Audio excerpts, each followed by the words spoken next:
할렐루야, 반갑습니다. 무더운데 잘 이겨내고 계신가요? 냉방병이 더 무섭죠? 늘 조심하시기 바랍니다. 제가 한번 기도하겠습니다. 주님, 오늘도 레위기 말씀 가운데 우리의 심령을 다시 한번 일깨워 주시고 말씀이 우리의 마음과 삶을 파고들 수 있도록 도와주십시오. 예수님의 이름으로 기도합니다. 아멘. 오늘 레위기 23장 33절에서 44절까지 초막절을 두 번에 이어서 할 예정인데요. 오늘 첫 번째로 구약에 나타난 초막절을 하고 다음번에는 신약에 기록된 초막절에 대해서 살펴보겠습니다. 먼저 오늘 33절에서 44절까지 좀 길지만 저와 여러분이 교독하면서 일단 본문을 먼저 읽겠습니다. 33절입니다. 여호와께서 모세에게 말씀하여 이르시되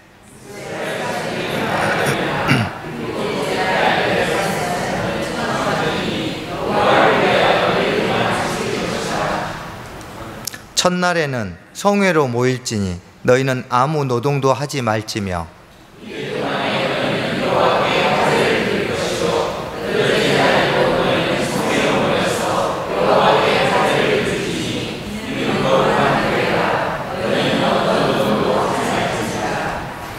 이것들은 여호와의 절기라. 너희는 공포하여 성회를 열고 여호와께 화제를 드릴지니 번제와 소제와 희생 제물과 전제를 각각 그날에 드릴지니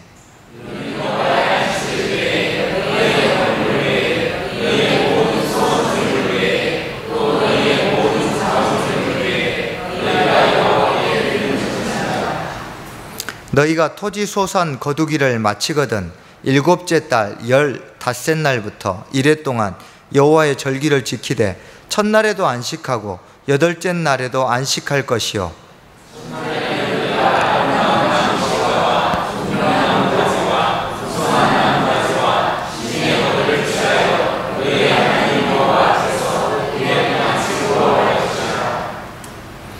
너희는 매년 이래 동안 여호와께 이 절기를 지킬지니 너희 대대의 영원한 규례라. 너희는 일곱째 달에 이를 지킬지니라.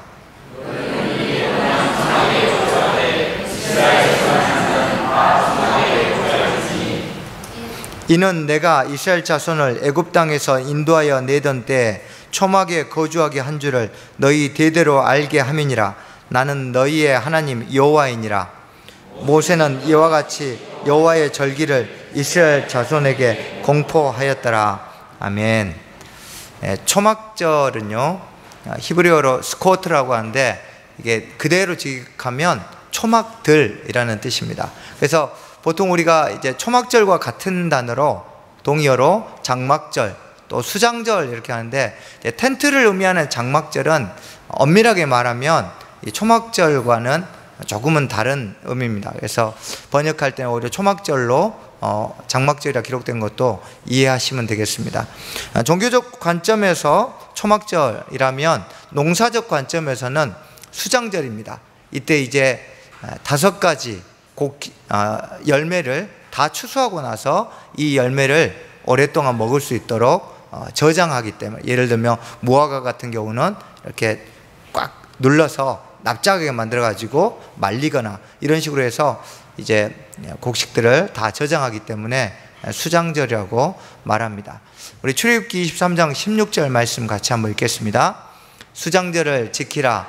이는 내가 수고하여 이룬 것을 연말에 거두어 저장함이니라. 아멘. 그래서 반드시 이 저장하는 절기에 이것이 누구에게로부터 왔는지를 기념하도록 이 절기를 지키라고 말씀하고 있습니다. 이게 이제 농경사회 시대에선 초막을 이렇게 지었습니다. 그래서 실제로 뭐 사방에서 빛이 다 보이고 할 정도로 그렇게 지었습니다. 자, 기간이 있습니다.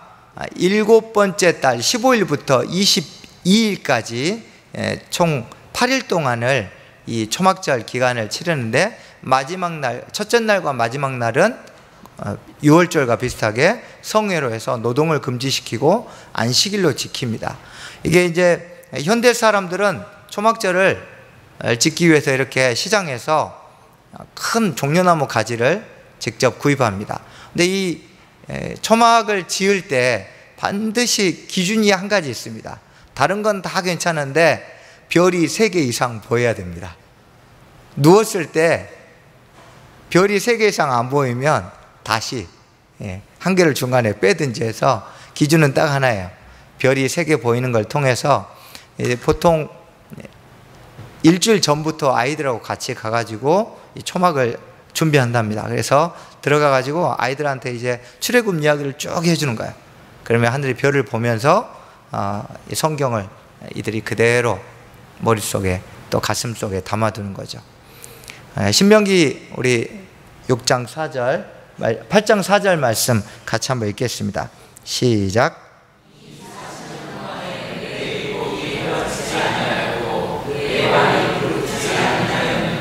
네, 이것을 기억하라고 초막을 짓는 겁니다. 그래서 이제 이게 현대 사회의 초막절인데요. 여러분, 아파트는 어떻게 초막을 지을까요? 이렇게 짓습니다. 이 그림이 이해가 되세요? 유대인들은 아파트를 지을 때 초막절 때 초막을 지을 수 있도록 베란다가 무조건 위에가 터져 있는 오픈형 계단식 베란다로 아파트를 지어야 됩니다. 안 그러면 분양이 안 됩니다. 그래서 아파트에서는 반드시 자기 집 베란다에서 초막을 짓고 할 수 있도록 이렇게 없으면 직접 사람을 사서 만들기도 하는데, 요즘 나오는 아파트들은 다 계단식으로 나와 있어서 자기 집 베란다에서 직접 초막을 지을 수 있도록 하고, 마당이 있는 사람은 이런 식으로 자기 마당에다가 가지고 와서 초막을 짓기도 합니다. 그래서 일주일 동안 이 안에서 먹고 자고 생활합니다. 자, 여러분, 그런데 이 지금 초막을 짓고 고생할까요? 즐거울까요? 고생이죠. 편한 침대 놔두고 좋은 집 놔두고. 그런데 이렇게 고생하는 시점이 언제냐가 중요합니다. 가장 1년 중에 기쁠 때입니다. 우리로 말하면 여러분 이제 추석 명절이 됐는데 자식들이 다 고향에 왔는데, 자, 마당에 텐트 쳐라 하고 마당 가서 지금 이불 펴고 자는 거하고 똑같은 거예요. 이슬 맞아가면서.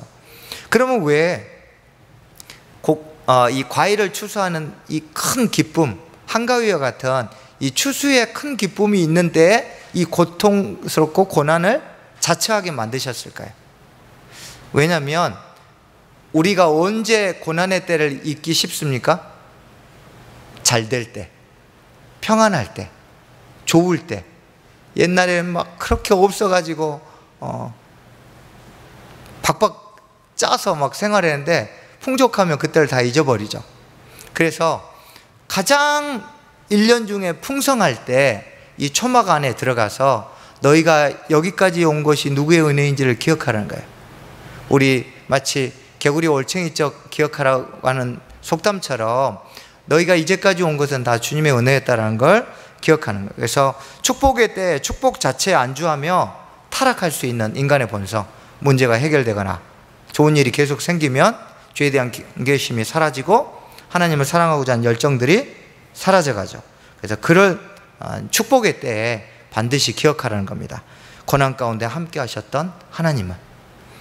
그래서 축복 너머에 계시는 하나님을 잊지 말라는 의미가 이 초막절, 초막 짓고 거기에서 거하는 이 의식에 포함되어 있습니다.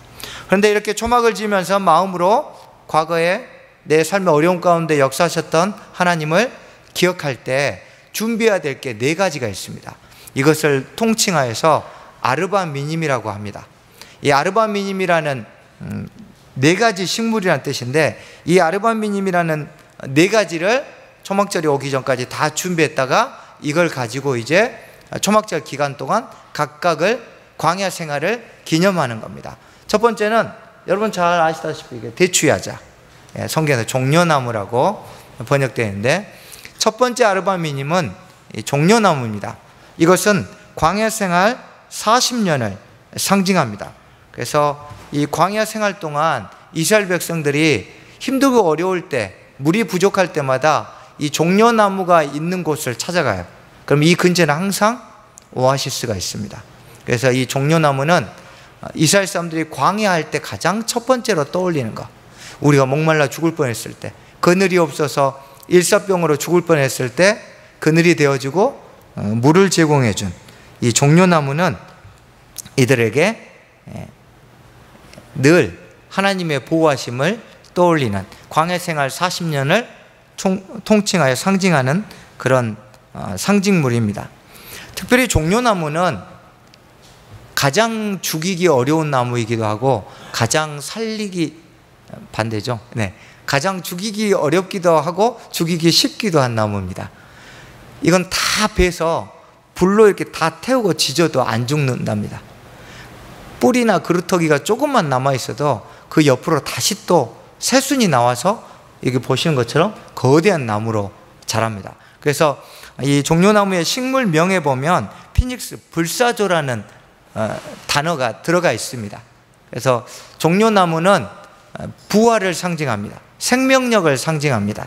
그래서 이 종려나무를 통해서 승리와 부활의 삶을 살 수 있도록 하신 하나님을 또 기억하는 겁니다. 죽을 것 같았던 광야 생활에서도 죽지 않고 결국 가나안 땅으로 살아서 입성한 것을 그렇게 하신 하나님을 기억하는 겁니다. 특별히 이스라엘이 독립국가로 있을 때 고대 사회에서 항상 화폐를 동전을 찍어내면 항상 종려나무 가지를 집어넣었습니다. 그래서 이 독립국가를 이루게 하신 승리하신 하나님을 기념했었습니다. 예수님이 오셨을 때도 유대 사람들이 뭘 들고 나갔죠? 여리고 입성할 때 종려나무 가지. 여리고는 종려나무가 가장 많은 가나안 땅 중에서 성인데 그곳에 있는 이 대추자 가지들을 꺾어서 예수님을 환영했습니다. 왜요? 승리를 제공하는 메시아가 오실 거라고 예수님이라고 믿었기 때문입니다. 이런 식으로 종려나무는 이스라엘 사회에서 다양한 의미로 사용됩니다.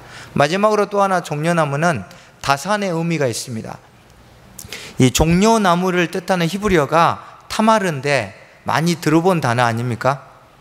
우리말 성경에 다말, 유다의 며느리 다말, 또 압살롬의 여동생 다말, 또 압살롬의 외동딸 다말, 이게 타마르인데 이게 바로 종려나무 그런 뜻이에요. 그럼 왜 여자 이름에다 종려나무라고 붙여줬을까요? 우리 전통 혼례 치르면 신부 치마에다 뭘 던져주죠? 대추 던져주죠. 이 사람들은 대추 야자를, 종려나무 열매를 던져줍니다. 그러면서 애 많이 낳으라고. 그래서 다산을 상징하기도 합니다. 광야 같은 세상에서 살고 있는 우리에게도 승리를 주고 영적 생명력을 발휘하며 부활의 능력으로 살아갈 수 있는 하나님의 능력이 임하도록 그 능력을 주신 주님을 늘 찬양하고 그 능력을 주시도록 간구해야 됩니다. 그래서 우리가 천국 가는 그날까지 이 광야 생활에서 승리할 수 있도록 하나님께 늘 승리를 또 생명력을 주시도록 그렇게 영적 풍성함을 주시도록 기도하시기 바랍니다. 두 번째 아르바미님은 위에 거는 요단강가에 있는 버드나무 막 자라나는 잎이고요. 이거는 이제 이스라엘 마트에서 파는 만들어 놓은 버드나무 마트에서 파는 이렇게 자란 것들 다 잘라가지고 놓은 거예요. 이게 모조가 아니고 진짜인데요. 이건 지금 통곡의 벽 앞에서 버드나무를 들고 초막절 지금 기도를 하고 있는 겁니다. 이 두 번째 아르바미님인 이 버드나무는 요단강을 건넜던 기적을 상징합니다. 그럼 왜 이게 요단강을 건넜던 기적을 상징할까요? 이스라엘 백성들이 광야 생활을 마치고 가나안 땅으로 들어갈 때 어디를 건넜습니까? 요단강을 어떻게 해요? 홍해처럼. 그럴 때 이 요단강 근처에 쫙 심어져 있는 나무가 있습니다. 버드나무입니다. 우리나라 버드나무하고 좀 종류가 다릅니다. 저도 예수님 침례 주셨던 그곳 가서 유심히 봤는데 우리나라 그 수양보드라고 약간 좀 모양이 다르더라고요. 그래서 이 버드나무는 이들이 그 강을 마른 땅으로 건널 때 보면서, 그래서 이것을 다시 손에 들고 뭘 하는 겁니까? 자기들이 광야에서 약속의 땅으로 들어가게 된 기적을 베푸신 하나님을 기억하는 겁니다. 그래서 하나님께서 우리를 안전하게 이끄신 것을 기념한다라고 고백하는 겁니다. 특별히 이 버드나무는 물 없이는 잠시도 살 수 없는 겁니다. 그래서 버드나무 가지를 꺾으면 얼마 안 돼서 바로 잎이 그냥 축 처지기 시작해요. 그래서 바로 하루가 다르게 마르기 시작합니다. 그래서 이 사람들은 이 버드나무를 들고 매일 초막절 때마다 나가가지고 이제 버드나무 한번 보고 기도하고, 버드나무 한번 보고 기도하고. 왜냐하면 이게 물이 없어서 말라져 가는 걸 보면서 나도 하나님의 은혜가 없으면 말라져 가는구나, 하나님 내게 은혜를 부어주십시오라고 기도하는 겁니다. 그리고 하나님의 은혜를 받지 못하게 하는 죄가 있다면 그 죄가 내 영혼을 이렇게 마르게 하니까 주님 이 죄를 회개합니다 하고 회개하고 은혜를 구합니다. 마지막 7일째가 되면 이게 이제 바짝 마르겠죠. 그럼 이것을 가지고 다 땅에다 이렇게 후려칩니다. 그러면 다 너덜너덜 하겠죠. 그래서 초막절 마지막 날은 이 통곡의 벽 앞에 버드나무 그 가지가 막 바스라진 걸로 난장판이에요. 근데 그 바스라진 것을 보면서 무엇을 고백하냐면 주님 내 죄가 이렇게 으깨어지게 해주십시오라고 고백하는 겁니다. 그래서 죄를 지으려고 하는 욕심이 으깨어지고 죄를 향하는 마음들이 다 으깨어져서 하나님 앞에 은혜로만 살 수 있도록 해달라고 회개하고 간구하는 게 이 두 번째 버드나무를 통해서 행하는 기념입니다. 여러분, 광야에서 물은 생명입니다. 물이 말라서 이 말라져 죽는 버드나무처럼 우리 영혼이 혹시 예수님 없이 은혜 없이 지금 혼자 버티려고 하지 않는지, 우리 영혼이 메말라 가고 있지 않는지, 그래서 우리 자신을 돌아보고 은혜 없이 자신의 힘으로 살려고 하는 죄를 회개하고 다시 매일 주님의 은혜로 우리의 영혼을 풍성하고 촉촉하게 적셔달라고 간구하시기 바랍니다. 세 번째 아르바미님은 무성한 가지입니다. 이 무성한 가지는 히브리어로 하다스라고 하는데 우리 성경에는 화석류라고 번역되어 있습니다. 버드나무하고 완전 다르게 이것은 가지를 꺾어도 뭐 2, 3일 끄떡없어요.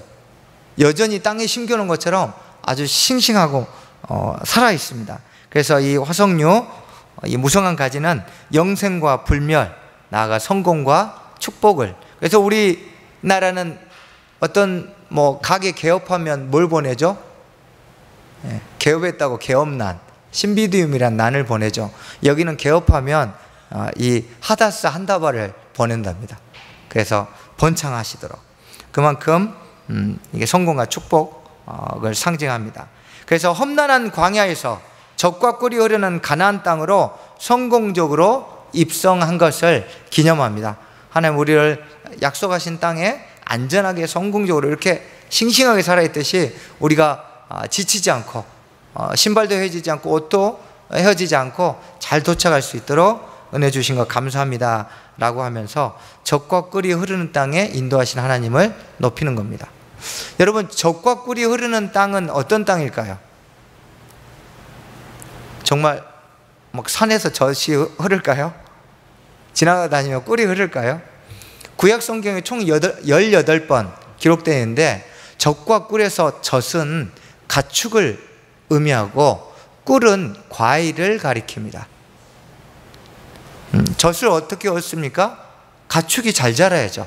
그래야 가축에게서 젖을 짜가지고 그것을 먹을 수 있죠. 그래서 젖과 꿀이 흐르는 땅이란 젖을 많이 얻을 수 있는 땅이어야 되는데, 즉 가축이 잘 자랄 수 있는 환경이란 이야기예요.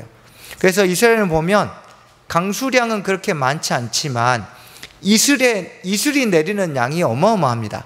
그래서 이 이슬로 농사를 충분히 짓고도 남을 정도로, 그래서 이 이슬 때문에 녹지들이 잘 발달되어 있고 또 위에서부터 비가 이렇게 순차적으로 우기 때 내려오기 때문에 양을 끌고 위에서부터 해서 쭉 내려오면 우기와 건기를 다 버틸 수 있습니다. 그래서 가축이 잘 자라기 때문에 젖이 풍성한 지역이라고 말씀하셨고, 두 번째 꿀은 제가 저번에 레위기 2장에서 소재할 때 말씀드렸는데 꿀은 성경에 두 가지라고 했습니다. 천연꿀이 하나 있고 과일로 이렇게 달여서 만든 과일 시럽 꿀이 있습니다. 주로 대부분 가장 좋은 과일 시럽꿀은 종려나무 대추야자가 달잖아요.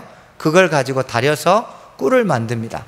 그래서 이 꿀을 잘 섭취하려면 이게 과일이 잘 자라야 되죠. 그래서 굉장히 건조했다가 필요할 때는 비가 내리고 해서 굉장히 열매들이 잘 자라는 지역입니다. 그래서 젖과 꿀이 흐른다는 건 비유적으로 설명한 거죠. 이 땅은 가축이 잘 자라고 그리고 열매를 풍성히 얻을 수 있는 곳이다. 내가 그곳으로 너희를 안전하게 인도하겠다라고 고백하신 겁니다. 그래서 우리의 삶도 마찬가지입니다. 젖과 꿀을 얻기 힘든 광야 같은 우리의 삶에서 우리를 안전하게 인도하시고 우리의 공급자 되셔서 우리에게 약속하신 것들을 풍성하게 채워주시는 그 하나님을 우리가 의지하고 살겠다고 다짐하는 겁니다. 또 우리의 건강, 경제적인 영역, 겉보기에는 참 가나안 땅이 척박한 땅처럼 보이지만 하나님이 그곳에서 역사하셔서 약속한 젖과 꿀을 흐르게 하신 것처럼 우리 눈에 보이기에는 참 이게 될까 하는 것도 우리의 믿음의 눈으로 주님 앞에 응답을 기다리면 하나님이 그것들을 풍성함으로 바꿔주시는, 그래서 우리의 공급자 되시고 우리를 풍성함으로 인도하시는 그 주님께 은혜를 구하고 감사하고, 그런 것이 바로 우리의 삶의 세 번째 무성한 가지 아르바미님을 적용할 수 있다 하겠습니다. 네 번째 아르바미님은 아름다운 실과입니다. 이 아름다운 실과는 히브리어로 에트로그라는 건데 노래 가지고 벌써 먹음직스럽죠. 그래서 이 열매는 가나안 땅에서 들어가서 하나님이 거두게 할 미래의 열매들을 상징합니다. 그래서 우리가 그렇잖아요. 오늘 먹을 게 충분한데도 내일 걱정해요. 그렇죠? 오늘 지금 잘 살고 있는데 내년에는 어떡하지? 벌써 막 내년 뭐하고 내가 80이 되면 어떻게 사지? 그 80 되면 고민하세요. 네. 그래서 이것은 오늘 내게 역사하시는 주님이 내 삶의 미래에도 동일하게 역사하시는 것을 기억하라는 의미로 주는 겁니다. 그래서 이 네 가지 아르바미님을 일주일 동안 가지고 다니면서 또 이것들을 하나님을 기억하는 도구로 사용합니다. 네 번째, 제물입니다. 번제단에 바치는 제물과 성전에 바치는 제물로 구별할 수 있습니다. 초막절은 먼저 번제단에 제물을 바치는데 번제, 소제, 그리고 이제 희생제인데 주로 화목제사를 드립니다.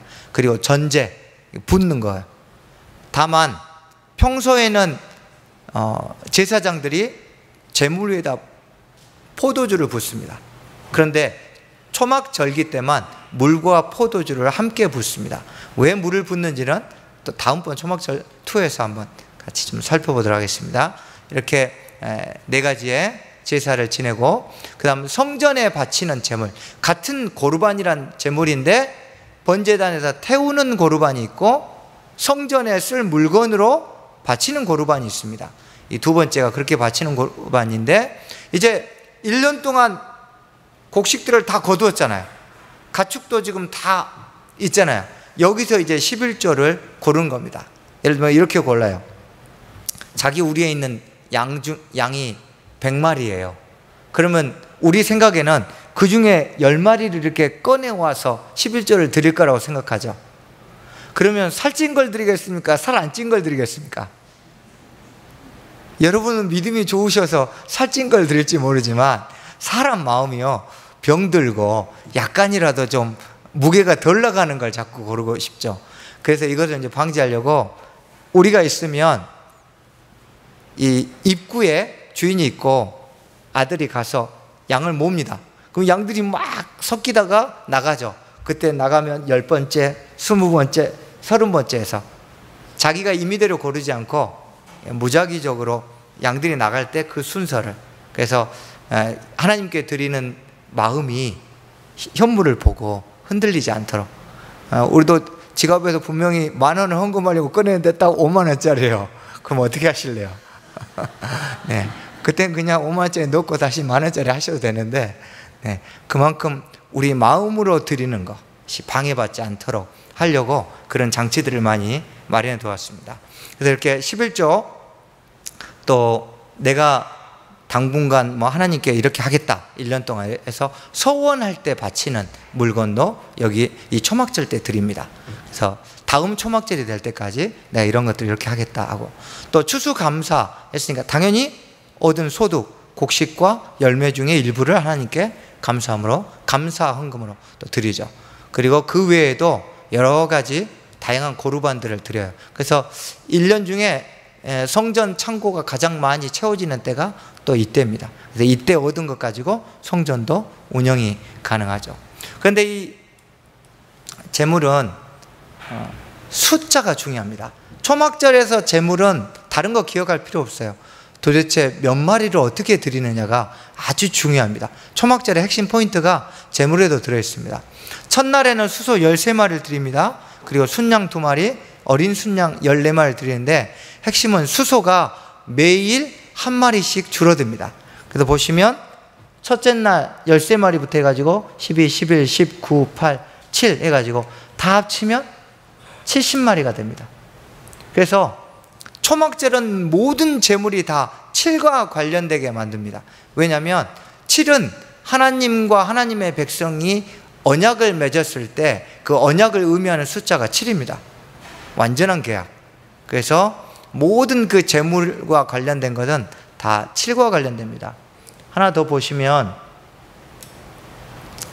7월 달에 7일 동안 14마리의 순양, 98마리의 양, 336개의 곡식 소재 다 7의 배수입니다. 그래서 정확하게 7로 다 연결해 놨어요. 왜 그럴까요?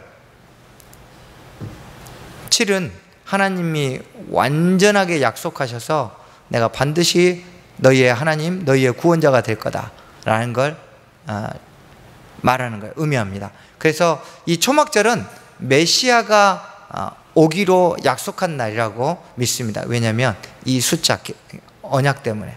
그래서 실제로 다른 절기 때는 호산나를 부르지 않지만 초막절 때만 목이 터져라 호산나를 외칩니다. 왜냐하면 메시아가 와야 하니까. 지금도 전통 유대인들은 초막절 때만 어깨동무라고 춤을 추면서 호산나를 목이 터져라 몇 시간째 부릅니다.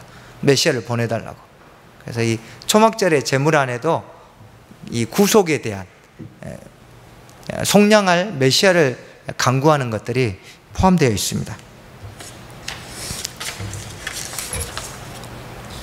우리는 이미 구원을 받았지만 우리도 구원의 완성을 기다려야 하기 때문에 우리는 초림 예수를 오시도록 하는 호산나가 아니라 다시 오실 재림 예수님이 오시도록 호산나를 외치고 불러합니다. 그래서 다시 오실 주님을 기대하고 살고 있는지 우리 자신을 돌아보고 너무 이 땅에 소망 두고 있지 않습니까? 우리의 마음이 이 땅에서 최선을 다해 살지만 늘 주님을 볼 수 있는 그날을 간구하며 신랑을 기다리는 신부의 마음을 회복하며 사시기를 축복합니다. 오늘 초막절 첫 번째 교훈과 적용을 한번 살펴보겠습니다. 우리 정리하는 의미에서 한번 읽어보시죠. 첫 번째 시작.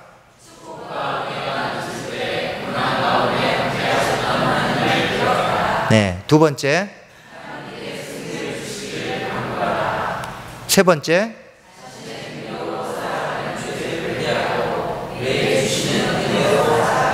네 번째.